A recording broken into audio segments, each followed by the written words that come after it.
Okay, welcome everybody to our keynote speaker. Today we are very pleased to have Dr. Eleanor Loiacono. She will do a presentation about impacting IT, creating greater diversity in the IS community. Dr. Loiacono, she's an associate professor of business analytics.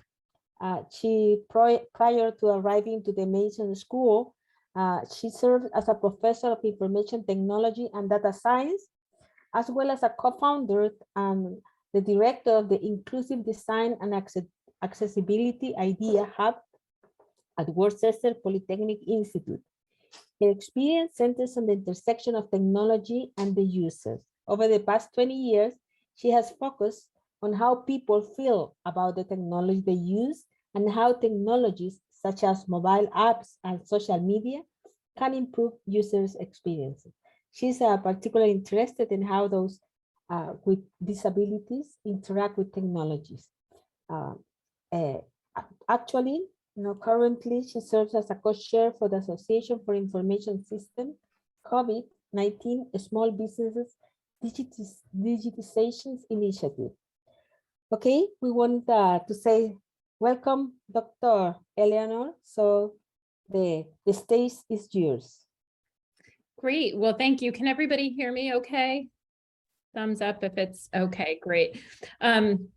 So I actually, Aurora, to add to that, at the end of this past year, I am now professor at William and Mary as well. So just to kind of clarify that, but I also brought the Idea Hub with me. So my focus in my research has often been a lot around underrepresented populations. And when I started in my career, looking at people with disabilities, looking at gender differences, we're not really encouraged. And so today I'm going to talk to you about some of the work, the advanced grant work, which is a $1 million grant I received along with some other colleagues to look at women in IT and IS in particular, in collaboration with the AS. And so I'll talk about that, but we've come a long way as a community in being able to look beyond the typical user, which we had when I was first coming into the field. And so I wanted to talk to you about impacting IT, the Impact IT grant, and to tell you where we are, because I also serve as the Associate Vice President appointed by the President of AIS for DEI, Diversity, Equity, and Inclusion. And we have some really great things that are going on with the grant that kind of pertain to that. And I'd really like to get those in Latin America and all around the globe kind of involved in the stuff, the initiatives that we're doing. And so I really want to get your input into this. So let me go ahead and if you have questions along the way, if somebody could kind of monitor that, because chat is a little bit hard for me to see as I have the presentation mode, but I'm happy to answer questions as we go. And then also, I hope I've saved enough time at the end. I tried to make sure we had a good, at least 20 minutes or so to discuss. So please feel free to ask questions as we go and at the end. Okay. So if I can get this to move now, there we go. So one of the motivations for the grant that started out was that we have very few women in the IS profession, and specifically we have very few in terms of full professors. This, I hope, has grown since we did this, but I had to actually collect a lot of this data myself using GAs in that. And so excuse me, one of the things that we felt was really important was to understand, to collect the data. We all know that with data analytics and the importance of looking at data, that if you don't have data, you don't really have the information to move forward in any direction or to make a strategic plan, because you don't know where you are. And so we are looking at women in underrepresented groups and trying to move them forward. And as you can see here, I just put up some stats of how low the numbers of full professors are. And when I talk about full professors, I am talking about the equivalents across the globe. So whatever that would be in the specific region, because we did many interviews through the grant in our first year, and we realized, it's not just, we don't want to always necessarily use full professors, but that concept of getting to the top of your career or the top of your profession, and whatever that is. And women and underrepresented minorities have oftentimes had a very hard time of getting to there. And so even looking at awards, leadership positions, we're looking at 10%, very low compared to the population of women that we have in the association and in IS, but we still have a low population of women and underrepresented groups in the information systems, and in particular in the AIS. As a matter of fact, the AIS probably has an overrepresentation of women, because women tend to go to a lot more conferences and look at conferences and the events where they can come together as beneficial to them. And so we actually did a research paper in JIS that looked at that and how impactful the association is for women in our area in IS in terms of community. So that's kind of the motivation. I want to jump more into the actual grant and kind of talk about the objectives and then what we did, because this is where I'd really like to get some of your input as well. So the ImPACT grant is designed to foster gender equity through focusing on identification and elimination of organizational barriers that impede full participation and advancement of diverse female faculty, as well as, again, underrepresented groups. So people of color, other underrepresented groups, and so forth. And so we're focusing, the NSF grant that we put in is focusing on addressing the lack of gender equity within IS. We want more diversity.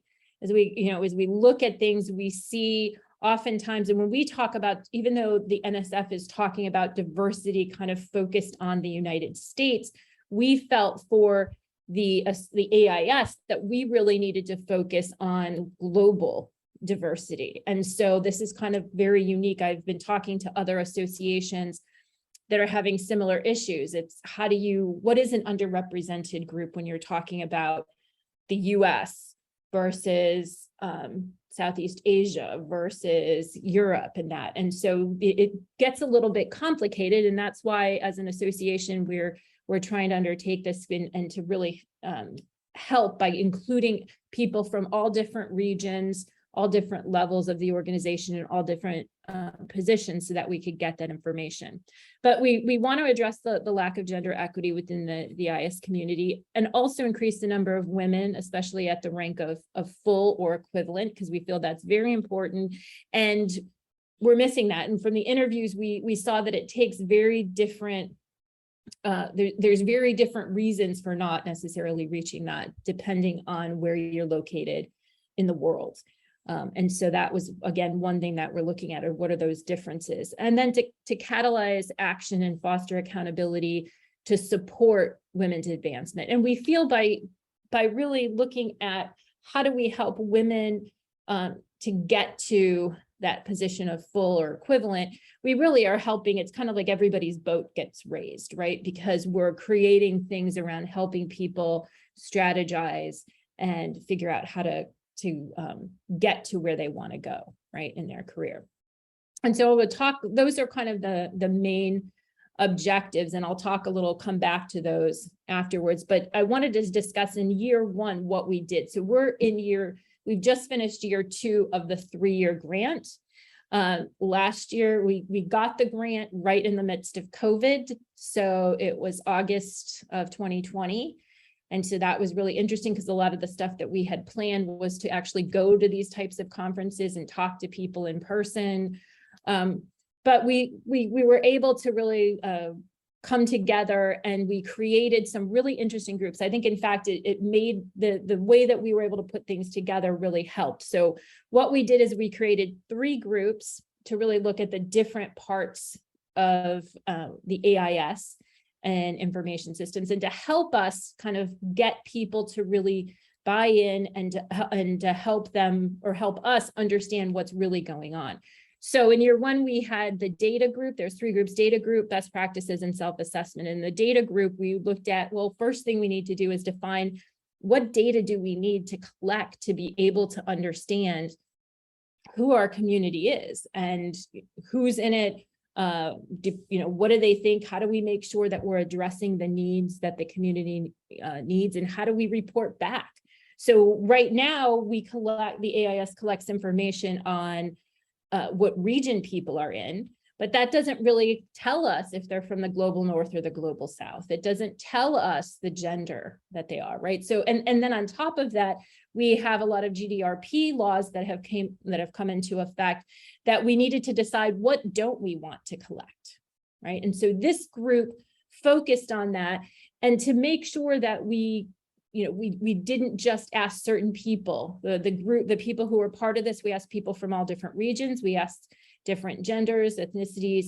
We had people who were AIS leaders on council, from SIGs, from chapters, and made sure again that we had a wide variety of people in AIS on this. And we also made sure that we had leadership. So on each one of these, we either had the current president of AIS, the past president, or the president-elect on these. So we made sure that we would have leadership in there that would understand what we were talking about if we recommended changes in the future. And then, oops, let's go here. So with the self-assessment group, so now we felt we needed to collect data. We needed people to understand how we should collect data and what data we should be collecting, but also how do we self-assess to see where we are if we are being inclusive and we are looking at our processes that we have, and if they're inclusive of, again, not just region 1, 2, and 3, but the global north and global south in those. And so we looked at that group looked at how should we do a self-assessment? And there are some self-assessments that are out there that they talked about, and I can tell you kind of what we came up with a little bit later to do, but it's important to say, how do we reflect on that to make sure that we don't just look once, but that we're constantly being able to go back and measure how we are, the AIS is, in terms of inclusivity of all their members. And then we also looked at best practices. And again, similar composition of the groups. We made sure it was very diverse. We had people from all different regions. But in that, we were really looking at what are the best practices. And specifically with this grant, since the grant is focused on helping more women and underrepresented groups become full or the equivalent in the area. We looked at what practices are out there, what practices we were already doing, such as things like the mid-career workshops that we have usually at AMSIS or ICIS and other conferences. And then also what might we want to develop or bring in. So I have one of the things that a new initiative that we're talking about, I'd really like to get your feedback on, because it has to do with bringing in kind of this new best practice that we have initiated in this particular grant. And we think it's really important. I'd love to, again, get your feedback. I'll talk about it in a few minutes here. So in year 2, after doing that, and again, we were a little bit slow in going through this. We went through year 1 to really get people invested in it, because we wanted to make sure with the interviews that we did and with working in these groups that we didn't exclude anybody, that people felt a part of it, and that we made sure that what we came up with would be something that would be accepted by people, members who were in region 1, region 2, and region 3 as much as possible, and that we could adapt to that. So when at the end of year 2, we took all those different groups and we created meetings with integrating the different people together. So we had one meeting, and we had some from data, some from self-assessment, some from best practices. And really what that was is to, instead of having a deep dive into one particular area, we could have people talking to each other about what are the initiatives that we should be working on. So we found out all this information about the data and the self-assessment. That now, how do we do something with that? What should be our strategy and the initiatives that we should do in year 2? And so we did that about October of last year, and we came up with some really great ideas. And from that, let me show you what here we go. So over here, we have the initiatives and the grant objectives, kind of how they're in their status. But what you can see are these are the objectives that I talked about earlier of the grant. And in year 2, what we tried to do is say, okay, what initiatives might we do to address these? And I'm going to talk about each one of these so you have a little bit a better understanding. But some of the things that we had talked about are pretty simple to do. When we talked to, we did the interviews and people were talking, there were some things that were very simple to do, like AIS member service acknowledgement certificates, which I'll talk about. But this idea that we weren't, again, a lot of this came from the regional diversity that we had. Things that initiatives that we're looking at can help both men and women. So a lot of things, even though we're focusing on helping promote women to go up the ranks in the IS field, they're helpful to all of us. And so let me go ahead. Actually, let me stop right there for a minute. Is there any questions or anything that anybody has? Okay. All right. So I'll talk about each one of these. And the first things you'll see, the first 3 are talking about systematic change within the AIS. That's initiatives 1, 2, and 3.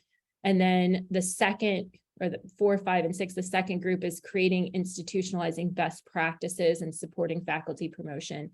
And then finally, identify and address areas of bias, which are, just to kind of say this up front, our grant is not looking at bias as saying people are bad, right? When they think of bias, we all have biases. Biases are natural human adaptations that we've built to help us throughout our life. And so what we're looking at is just how do we make sure that we're understanding our biases, and how do we make sure that there may not be negative ones that kind of creep in. And so that's what we're talking about. We're not, I know a lot of people when they hear bias think that, oh, you're going to be telling us that we're bad because we do this, and that. And the grant is not really focused. That's not our focus, because that doesn't work. It doesn't help make things more diverse and equitable when people are feeling that. So I'll talk a little bit more about that. But the first thing that I mentioned about the AIS membership, so this really came out of the data, but then also looking at it from the regional perspective, is we need to collect more data, right? And what is that data? Because right at the before, we actually put some new questions into the membership survey, but initially it was really just, what region are you from?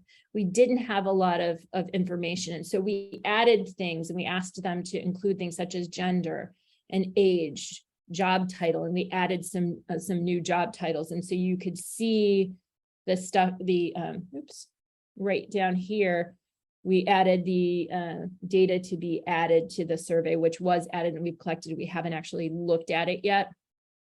But the only thing that we really knew was the percentage of AIS members by region. And we felt that really wasn't enough to be able to get any real insight. And so the goal is we've collected that data. We want to do some analysis on that to say, okay, well, what do we really look like in terms of association? How many women, how many, what are we looking at in terms of the different regions from the global north and the global south, because that really does make a difference. And we can talk a little bit about the awards process when I get to that slide about what that difference is. But gender, age, identity, sexual orientation, ethnicity, country of employment, that's different in different areas, right? It could have different implications in different areas. And so these are things that we wanted to be able to gather and present. So the idea is not to make a judgment, but for the AIS to collect this information and present it to the community so that the community knows, this is one of the first steps, right? The community knows who comprises the AIS, not just thinking, well, one of the things I used to get from when I was the head of the AIS Women's Network is, well, there's a lot of women in AIS, but there's a lot of women who go to conferences. That doesn't mean that there's a lot of women who are in IS, right? And so the idea of collecting this information and knowing is very important. And the goal of this, so I have here previously what we're doing, currently what we're doing. The future is really, we'd like to create what you see here, this membership kind of DEI dashboard where people can actually look a little bit deeper. And so we can say, you know, maybe we don't have a lot of people in certain areas. Do we want to try and push for that? Are there, you know, they're just not interested in being there. We don't have faculty who are teaching in that IS in that area. Or, you know, what can we do? How do we increase our membership? And I think it's important to understand who we are. And this dashboard is kind of the next goal of what we think would be helpful. But the first thing we think is important, and we'd like to present the results at ICIS in 2022. At least a report of where we stand. That's kind of the first step. And then the second kind of initiative that we've done, a little bit related to that, is the self-assessment process and framework. So not only do we need to know the data so that we could see where we are, but it's also important to follow a process of looking at where are our processes? Like, for example, the one that we're looking at right now that we're piloting is the awards process. You know, who's on the committees? Do people, is that easy information to find? Is it who's eligible, right? Who's won? Are we looking at things? So if you look down here in the award demographics, some of the questions that we've started asking through going through this is, what is the demographic composition of the award winners? And one of the things we've seen is that a lot of people are from the global north, right? What does that say? What does that mean? We're not making a judgment, but what should we be thinking about that? And in terms of this framework here, this awareness, understanding, action, reflection, this is something that's been important to other organizations as well.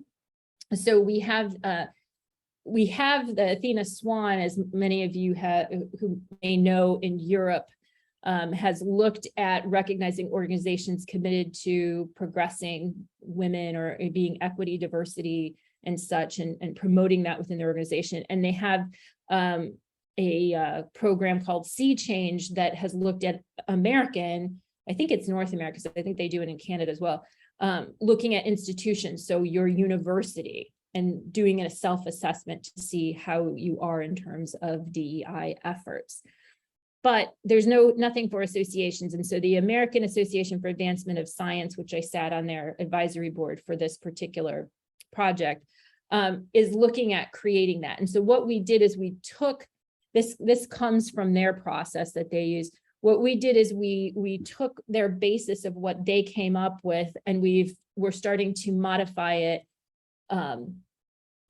with kind of the AIS in mind, because the American Association, the AAS as they call it, is focused on America, right? So it's really looking just at the issues of race in terms of color and it's not looking at international issues. And so we're really trying to adapt that and focus it more on international organization and what we need to think about. So following this, even though we have some foundation through these other resources like Athena Swan and the Sea Change and the American Association for Advancement of Science and their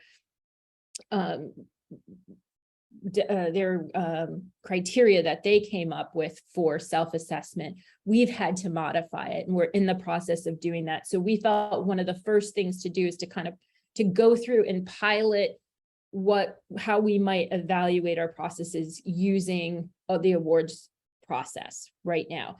We feel that would then go into, let's say, doing later on after the pilots are done, we could look at the leadership. How do we elect leaderships? How do we nominate leaderships? And this isn't just an AIS at the council level or at the leadership, the high leadership level, but even in terms of SIGs, like how do we make sure that we're not just using our own networks, that we're actually going out so that we get people from different regions to engage. And again, both global north and global south. So that's one area. So we're right in the midst of piloting out the AIS Awards process and looking at how we might make some changes or suggest some changes, because everything that we do with this grant is really a proposal to the AIS Council to choose to do this, but they've been very responsive to us in doing this. So we have this as the self-assessment process, and we really think that that's really an important process, because it's gonna make sure that in all the processes that we're looking at DEI. As part of that, we were going to suggest that they take on a leadership role that would be focused on DEI, at least until we could get this moving and they could create strategies. At the same time, because we're in contact with the AS leadership and they're working closely with us, they had asked me to serve as the AVP of diversity, equity, and inclusion. And really the way I feel my role is to set that up to get to the point in the next several years, maybe 1 or 2 years, to where we can actually have an elected leader in that position. I don't want to be, my goal is to set it up as the grant person. And so I've been doing, at ICIS 2021, we had a town hall. We talked about the diversity and equity initiatives that were going on. At AMSIS here at the end of this week, we're going to have roundtable discussions where people could talk about what things they've encountered and how it's more like a listening session to really get feedback from the EAS community. And so the goal is really to turn that into elected position and to have that person be able to come in with an advisory board in place and to have strategy building. So, what's the goal of our community, making sure that DEI is top of our priority list. And one thing that we found that was kind of a simple win that we didn't really know about, and it was really helpful, is that a lot of people in different regions, when they put their packet or their dossier together for going up for promotion, whatever that promotion is, that if they've served on a committee or they've done something with a conference, that conference webpage could be gone, right? Like it's there, and yet their universities in that region or their department or whatever requires that they have something printed out that can show that they actually did that activity. And so if the web page is gone or there's nothing for them to kind of print and include in their dossier, that makes it difficult for them. So one of the things that we came up with is talking to the membership, Melissa Heeks, and figuring out how we could get an acknowledgement certificate. And these are actually now available. They're soon going to be posted to the community leaders resource page, but so that you could get a certificate similar to this. And so you could send that to somebody and they will have that and be able to include that in their dossier to show that they've actually contributed in terms of service. So this is one that was it was an initiative that we came out with. We said this is something that a lot of people, not necessarily in region 1, need, but people in some of the other regions like the Middle East need. And so we were able to get that available within a year. The next one that again is focusing on the same kind of objective here, the second objective of the grant, is looking at a new community mid-career award. Because right now, as you see, we have awards that focus on early career. We have things that focus on people who are kind of later in their career, but there isn't anything that kind of allows people or celebrates people's achievements in the mid-career. And so that's what we were looking at here, is that we'd be able to have a award that people could, and it doesn't necessarily have to be one, it could be multiple people win it. They're still working on the definition of that, but to say, okay, how can we help people in their mid-career? And one of it is being recognized for their work. And so this is one thing that we're looking at right now. It's actually it's been proposed and I believe is with the AAS Council to look at enacting this. So we're hoping that this will be something that will be coming out soon, so that we can start recognizing people and helping them when they're going up for full or the equivalent. And this one I'm most excited about right now because we actually are looking for catalysts, which I'll talk to you a little bit more about what that is. But what we found, we actually started this by saying springboarding to full. And we realized, again, this is why it's been great to work with people from different regions. And that is people would say, well, that's already North American centric, right? Like that's your, and so we realized, well, we needed to change it. So it's springboarding your career, and it's a set of workshops that help people in terms of their planning for going up for whatever their next career advancement is. Specific, we're focusing on people who are more mid-career, but this is something that could be used for people who are even early on. What we found is that, and this is a new initiative. This isn't something that the materials that are in here, we've gotten from other advanced grant who have worked on these types of workshops for their university, but nothing has done it and expanded it to the global level that we're talking about here.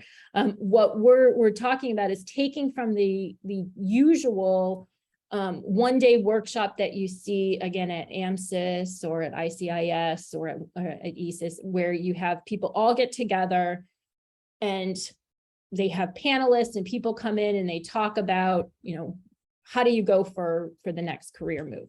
And again, a lot of times they tend to be focused, North American focused, because if you're, at AMSIS and you have people who are on the panel and they're mostly from North America, then they're talking about their experience. So what we wanted to do is we said, well, we want to look at it more from how do we act globally, or how do we think globally and act locally? And so we're really looking at customizing it to the local context so that we would have these people called catalysts. And again, even though it says full professor, we're looking at that or the equivalent. For example, if full professor isn't there, some may not even, people may not even be women, and some underrepresented may not be going towards full because they're not even in that, they don't have anybody who's in full to help mentor them.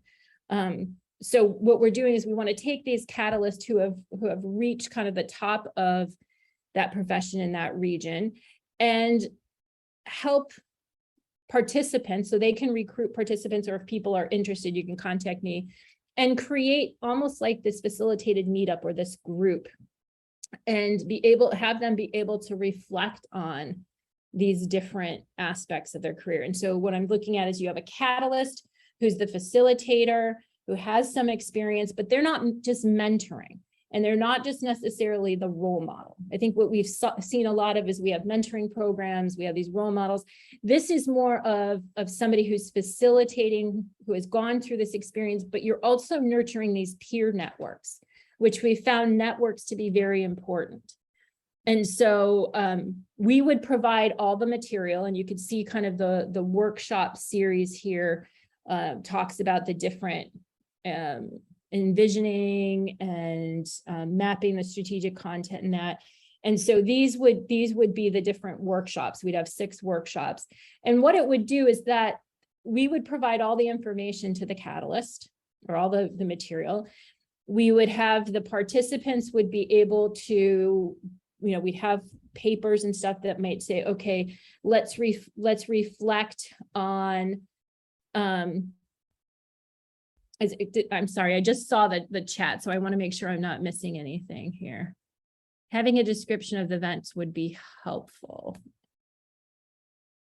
Okay, so let me talk to you. I'll tell a little bit about kind of what this would look like too, a little bit more detail. So we're going to do some catalyst training at the end of August. And if people are interested in being a catalyst, we still are taking names in that, but we're piloting a few. This is not something that's going widespread out. We really want to see how it's working. So it'll be piloted over the next year. So the catalyst will be trained. We'll say, okay, these are the materials we're going to use. We will have things, for example, on the first one, the envisioning, reflect on values and passion, envision or refine your next career phase. What we want to do is the catalyst would then say, okay, here's some material, go to this material, and it's going to get you to reflect on what your values and passions are. So is family important? Is career most important? right? We want people to be thinking about what it is that's most important to them before they start thinking about planning how they're going to go for their next position.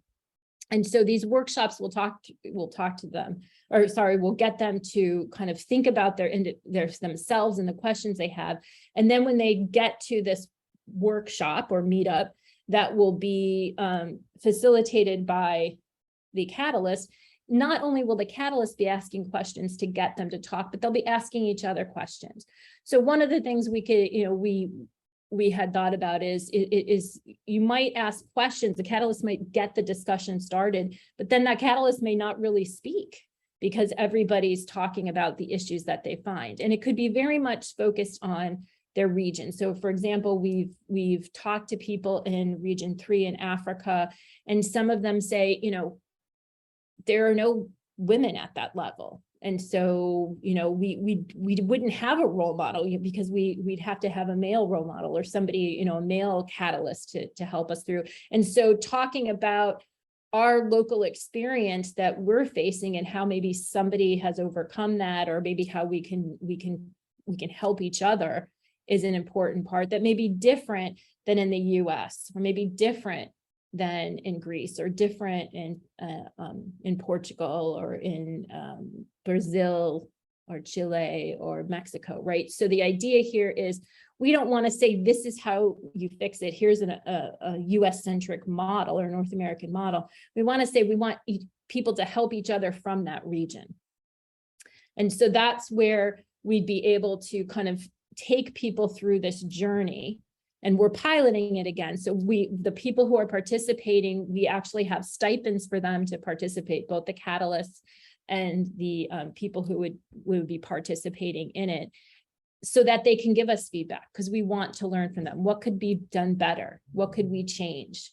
Is there some way that, it may be creating a Catalyst network? We're not sure. We want to be able to have people work together with us. For example, even having the 8 to 9, we said originally 8 to 9 workshops, and we thought, well, we really better do it at 6 and then see, but we may do more or less, or maybe the groups need to be smaller or more. But we're looking for people, Catalysts, who may be interested, and people in participating in Latin America. So we'd like to do a pilot there. And again, all the material that's been developed for this it's been developed and used, but mostly just in universities. And we're really looking at trying to make this global. So, does it need to be translated? Maybe it needs to be translated. I don't know. One of the goals we want is we don't want people to have to speak in a particular language. We want them to speak in whatever they feel most comfortable. And so we felt the regional aspect of that would be good. So we're right in the midst of this. They're having a workshop at AMSIS to really talk about it to more senior scholars in that who might be willing to be the Catalyst. But if anyone here is interested in being Catalyst or participating in something like that, please let me know. I'd love to get the more people involved in this. Okay, and so thank you, Eleanor. Questions? Oh, go ahead. You have a question or comment? No, I mean, are you still presenting? Yeah, I just have a few more slides. So let me so I'll go through this. This is the timeline that I talked about. I just wanted to put that in there so people saw it kind of goes from August, and we would ask people to participate. And then the final one that I'll kind of just go over, we're still in the process. We held the first pilot of an implicit bias mitigation, which again, what we're looking at is a lot of people have received training on bias mitigation at their universities. We don't want to reiterate everything that they've learned there. What we want to do is we want to focus on how do we change our processes? How do we make sure that negative bias isn't coming into our processes? So with things like external letter writing, because we go to, a lot of the issues with going up for full or going up for a career advancement is locally to your university or department. What we think, is we need to be thinking about how does the association touch those processes, and one is in the external letter writing. So thinking about there's research that shows that external letter writers write different letters for women versus men in terms of the length and how they refer to them. So that's one area that we're looking at, as well as speaker selection, panels and stuff like that. And so those are the things that we would be focused on mostly. And so we are looking at, like I said, we did the first pilot, we're revising that and doing another pilot. And in the future, we're going to be looking at opening this up to people who are going to be working with AIS and like conferences and stuff and leaders. So, okay, with that, so that's really the end. I just wanted to kind of give people an update on that. And really, I'd be interested in kind of what you're thinking from, as member of the AIS and in different regions, what you think, is this good? Is there something that we're not thinking about? Just getting your feedback, I think, would be great from my perspective. Thank you, Eleanor. I think your talk is very interesting and with a lot of issues that need to be addressed by academia. So one of the issues I think you already pointed out need to be how we increase the number of women in academia in AIS. I think that's after all those years, why do you think it's still so short? Why we don't have a lot of women in academia or in IS. Part of it, I think, is choices. So I think a lot of, with going through COVID, I saw it a lot where people, women were saying if they had little children, even though I have a husband who's, in the same field, it's falling on me to take care of the children. And if it's between the family and work is losing out, right? So you're going to be doing that. So they're getting less publications done. And I think the way I think about it, and when we kind of started the discussion with the people I'm working on with the grant, is how we measure success. So and I think it's interesting because now we see like the new generation valuing different things in life. And I think one of the things that we need to do is success in a lot of people's minds is you have the most research, you work 24/7 and all that. And maybe success is a little bit different if people want to have a balance between their family and life. And so maybe one part of it is that women are choosing not to go up to it because they're seeing what is expected of them to do that. And they're saying, I want to have that family. And so that, I can't have it all. So I choose one. So I think that may be one part of it, as well as not having the process not as well laid out. So there's been some research that shows that, women like to know what's actually going on. So, what is the process? And so, because if they don't have, they want to be able to check all the boxes, whereas men may just say, well, if I check one or two, yeah, I'll go up. So a lot of women may not even be going up because they don't think that they're ready when they are. And I would have to say that I was one of them who was like that. My department chair at WPI had to say, like, you need to go up. Like, what are you waiting for? And I'm like, yeah, but I haven't done this, this, this, and this. And he's like, you don't need to do this, this, this, and this. You have, it's the wrong image of what you think you need to do based on what the university criteria is. So I think there's some different things that are going on. I oftentimes think that it's women having to feel like they have to check off all the boxes. And so I'll just say, I'll stop there.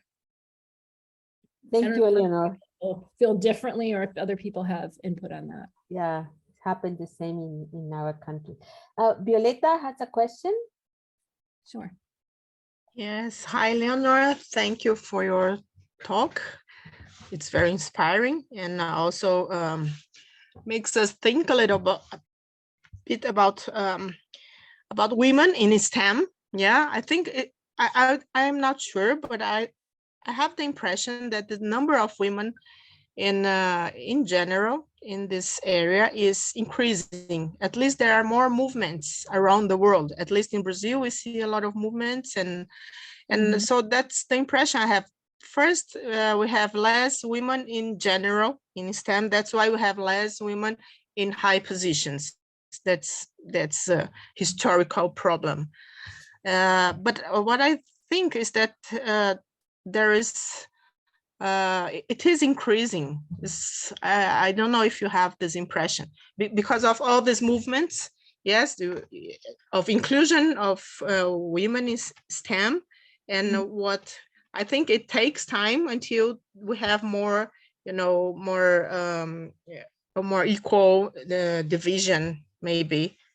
I don't know what is your impression a long time since you started studying, what do you feel about that?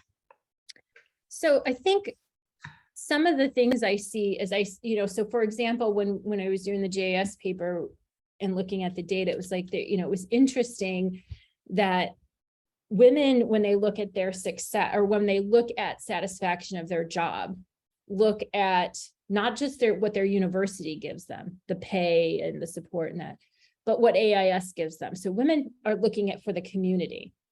As well as their university, right? So it's AIS plus their university, and then that gives them the satisfaction with their job. Men when we looked at it, were more focused on what the university gave them. So I think a lot of times, and I'm getting to your question because I know I've kind of taken a roundabout way to get there, but I think with women, the community is important. And when you have something where women want to belong, a lot of what we saw with women being part of the AIS was that they were doing a lot of the lower level service type work, right? And you'd have the leaders of conferences and the leaders of certain, AIS and they would be men, and you had women more in the service roles that were doing a lot of the work. Because I think partly because they liked that community, but also because we weren't thinking, people weren't thinking, hey, you should go for that higher level that has the more prestige that's going to help you go to the next level in your career. So I think people are like with the AIS Women's Network, when I and Kathy Urquhart founded that, it was really because we said, we were going to these meetings and they were putting people up who were amazing women. I mean, I remember having Veta Story, who was at one of the conferences and talking, and she had 10, she has like 10 kids and she has all these MISQ publications. And I'm like, that's wonderful, but that's not most of us, right? And so the idea is how do we, it's kind of like saying, okay, you have to be Jeff Bezos, you have to be these certain people. And so we wanted, does the average IS woman in here kind of deal with things and move through. And so I think that's, one of the things is we are with things like the AIS Women's Network, they're promoting nominating more women. And because we've seen men are more likely to nominate themselves, whereas women are not. They want somebody, they'll have somebody else. And there's research around why women don't tend to do that because it's viewed poorly. But I think that there's a lot more actions. And so we're moving slowly to kind of get there. I think what we want to make sure is right now in the AIS, what we've seen is there's a lot of processes that are based on the individual who gets put in that position, right? So for award committees and stuff. And so what we want to do is just give some guidance so that we would say, well, let's think broader. Let's make sure that women feel comfortable. And let's maybe make sure we actually encourage people to nominate themselves. So it's not, so it's not just the men who feel comfortable, that women, we're actually saying, hey, nominate yourself so that they feel more comfortable. So I think we are, but I feel like it's still a little bit slower than we'd like to see it. I mean, we still, we got up to about 30% and then we're down to 25%. So we're not really, I think the thing is we need to accept that that we don't just have one view of success. I really think that's another thing, because when women get turned off when they see that, oh, I have to be this, I have to be this person who can do everything. And I can't have the family and this and that if I do it. And so I think we need to rethink success and what we allow people to value as an IS academic. Yeah. Thank you. Jose Antonio has a question, and then after him, Indira. Okay. Yeah, hello. Thank you, Eleanor, for your talk. Yeah, I agree that at a later time, women probably are making these choices about family and work, and maybe that's delaying women. Still, I believe that when girls, actually younger women, are facing the decision on what career, which kind of program to follow at college, maybe they still don't have that need for making a choice later in their lives. So and we still see that there is less girls choosing STEM in general, not just IS, but STEM in general. However, I tend to agree also with Violeta, who notices that maybe the new generations, actually the ones who are right now choosing their career, there is a little bit more tendency towards science, technology, information systems among them. And actually, I have two daughters, and both of them are in STEM. One is an engineer. She already works, and because she also works in business analytics, like she gets all kinds of offers, and you know there is we know there is a shortage of women and how much women are needed in this area. So actually she's happy, at least in making money. She has no problem. and the youngest one, she's actually in the middle of her college program, and she's in biology, and she wants to leave Peru. So she actually got accepted to come to the US. But what I see is that, and actually we were looking at scholarships, some kind of help, and it was difficult. We actually didn't get any. And there might be some other reasons. I don't know. Maybe because, I don't know, looks like because she's international, she's coming from abroad. Maybe it's because I know her grades are okay. So that may be one area to explore and give some incentives in the US at least, or maybe even in Europe, to kind of help, because obviously there are differences with my salary in Peru, which is good for Peru, but the cost of a school is way more in terms of dollars that in the US than in Peru. So yeah, I can afford even a private school in Peru, but maybe not in the US, not even a public school. So right.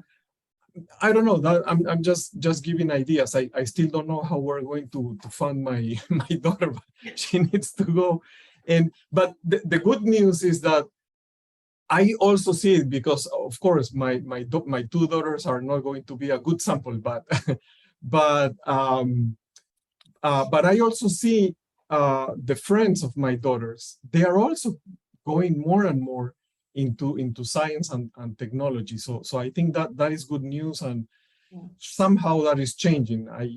I think there may be some more reasons that need to be explored in order to figure out how we can help women. I don't know, probably men, we need to get involved a little bit more into that problem, and see what else we can do. Because yeah, I guess we are also part of the problem, especially when women have to do those choices about career and family. Yeah, I don't know, what do you think? No, I agree. I think advocacy is important, and having people who are, men who are advocates for that. Because with DEI, I mean, I think we're going to go beyond just women. What I'm hoping for with this is that, we're looking at getting women to get into these positions, but also then people who have disabilities and people who have other, or underrepresented groups, to kind of, how do we help all be able to have at least a level playing field? Because sometimes the argument I get is, well, we don't just want to, lower the bar so that people can get, and we're not talking about that. we're talking about is allowing people an even playing field to be able to play in the game, right, of in the area. And I think one thing is, we've been good about starting to educate women that, yeah, you should try and do, go for these jobs.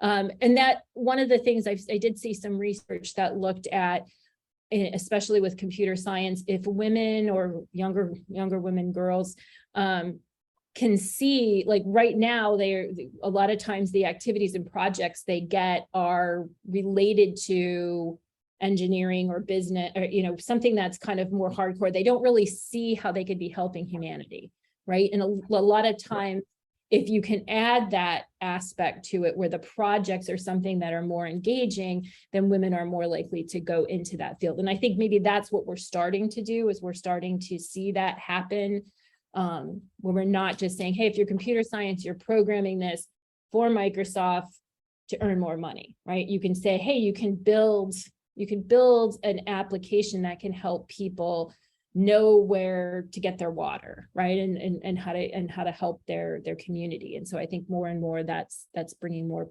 women into the field. Okay, thank you. The last question, because we have a panel later, for Indira, please.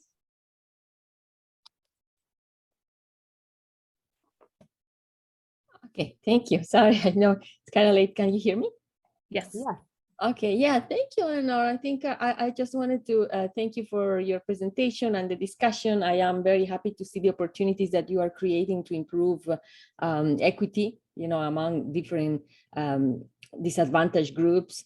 And I'm just very happy that you're also looking at an international perspective, because I know that there's a lot of research going on in the US and, in developing economies, but it's really nice to increase the awareness, not just in the US, but all over the world. So I thought that was very good, very interesting. And my comment, question, suggestion was more about how to involve the management, because the problem is that many of the traditional measures of success have been developed with the traditional lenses, the male approach. I mean, to get tenure, this is what you need to do. To get the professor, this is what you need to do. And all those measures and expectations have been developed with those lenses, right? And I think it's important to bring that perspective that you are capturing with your research, but then how do you legitimize that? How do you make the connection between what you are going to observe with the deans and the provosts, and administrators that make those decisions? So what have you thought about that? And again, congratulations for the research, and I hope you continue on anything I can help. But that was my comment. And sorry, I know there's a little time. But.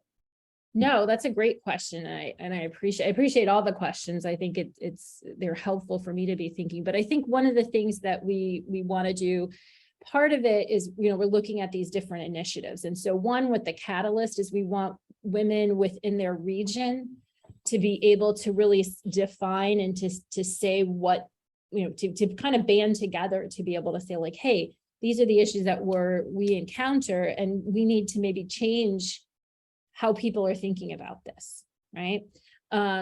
So for example, if there's an issue that people are facing, like, hey, we're having a hard time getting access to go into conferences, or we need to do this because that's what's getting us, that together they will be able to realize that everybody's having that problem, and they'll be able to regionally kind of say, hey, we need to be able to do this. And then we could look at how can the AIS help?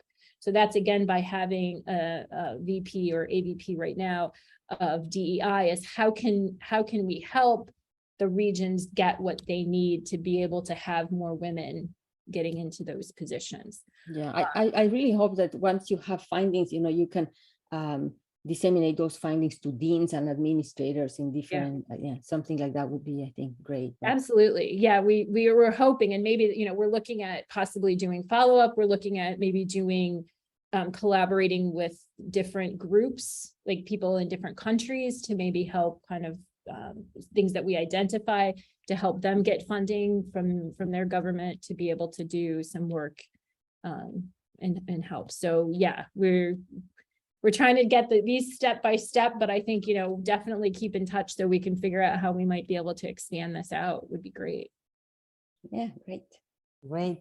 Thank you, Leonor. We are Thank so you happy all. to have you here and all the questions. So we have a lot of way to do in this order of greater diversity. I think we appreciate your presentation, and we will be very happy to have you next time here. Thank you so much, and thank you everybody to stay here.